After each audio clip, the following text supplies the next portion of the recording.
In tribunal, they had filed cases that there was overvoting, there was rigging. I was imagining how Labour Party would rig a PDP out when even Delta State is known to be a PDP state. Then all sorts of things that even my educational qualification was questioned, and a lot of other things. Then we started. I took some lawyers for Labour Party and then myself. Then suddenly, at the middle of the trial, they abandoned every other thing and faced the problem of qualification, saying that we did not have primaries. But of course, even secondary school students now know that primary election is a party affair. And I was not registered by Labour Party. And we defended everything. We showed them all the proof. We showed them the results of the primaries and everything. Unfortunately, some institutions in Nigeria need to be strengthened because I was very disappointed with INEC. INEC, the first lawyer that came there actually came truthfully and said that yes, I was duly nominated. And all of a sudden, I think so many things changed hands, and INEC suddenly changed and started. In fact, they virtually became the lawyers of the other group, and they were also seeking for my disqualification after they had announced my results, which is quite funny. Anyway, we fought everything, but we were fighting alone because it was very obvious that even the people that we are judging to were on the other side, because there came to a time they were even having verbal arguments with our lawyers. And the funniest part of the thing is that INEC objected to my tendering my school certificate as exhibit. I don't know how that affects them. So it was surprising. But we gave up hope and counted on God. And the funniest part is that the day the tribunal was to give judgment, my opponent had already had music in his house and the caterers had already cooked. So they got the judgment they paid for. And we said, well, we'll go on appeal. But the funniest part of the whole thing is that even while we were on the appeal and they were trying to rubbish us, they were sending people to come and ask me not to go on appeal. But I was determined to at least make Nigerian legal system be proper. That's why I went on appeal, at least so that I believed so much that the people in the higher level would give us justice the way it's supposed to be. And like I said, even if we had gone to the appeal and they ruled against me, I would have accepted it. Knowing very well that those men are wiser. Maybe they know what we don't know.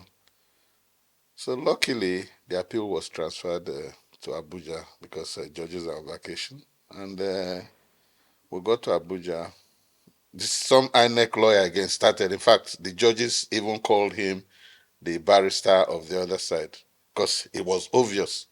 It was obvious, and he was being stupid, but he didn't know. It was obvious that he was virtually defending the other group, even when he's supposed to be neutral as the umpire of the election. But he was virtually bombarding me, saying everything possible for the court to disqualify me and give judgment to the other people, to dismiss my appeal. And thank God the judges, luckily one of the judge has actually worked with INEC before. He was INEC lawyer. He was very disgusted with that guy's approach. He said that much on the day of the judgment.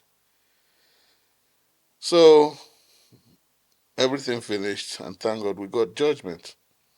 And judgment the way it's supposed to be. So believe me, they renewed my hope in the Nigerian judiciary. They absolutely renewed my hope because I had lost faith. I told them before that time has come that Nigerians will probably start going to their native shrines to judge and defend their cause. Because that's the only way we'll go to. We don't have any other place to go to. You know, the poor man would rather go and pay 500 naira or 200 naira and deport to his shrine than go to court where he knows that the rich will buy the judgment. So, but luckily, I think these gentlemen, gentle, wise men, gave us absolute justice, and I doff my hat for them. They are great men, and they know the law the way it's supposed to be. The judgment did not favor me. The judgment favored the judiciary because I did everything legally, and they interpreted the law the way it's supposed to be. Now, when I was younger, I used to have a family friend or an uncle, I may call him, who was a judge.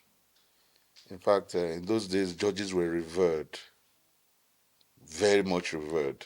You know, you can't even sit near a judge. You think you are sitting near God. Yeah, but these days, aside from maybe 6 or 7%, you can booze and party with judges. And that's where politicians are now beginning to try to reduce the sacredness of the judiciary, and the judges are helping them, and some lawyers are helping. Most of these senior advocates, it's unfortunate that even many of them that I know, people even say they don't know the law. That what they do is just carry briefcase about. And that's not how it's supposed to be. Because if you want your children to grow as lawyers, you want the legal system to grow, you must practice the sacredness of the law. Make people have confidence in the law so that the law will grow. If they don't, time will come when people, even unless you know somebody or unless you have money, that's when you go to the courts. And they are the ones that would lose. So it's better they grow their profession and let the profession grow. And the only way they can grow the profession is standing by the truth.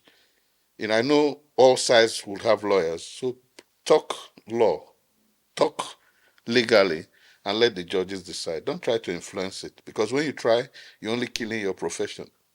And if you kill your profession, you have no other place to go to.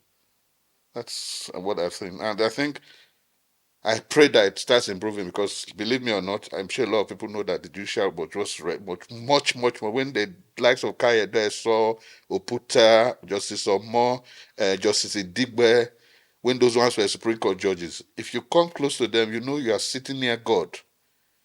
But aside from these three gentlemen that gave judgment that day, in fact, they have renewed my fear and hope in the judiciary.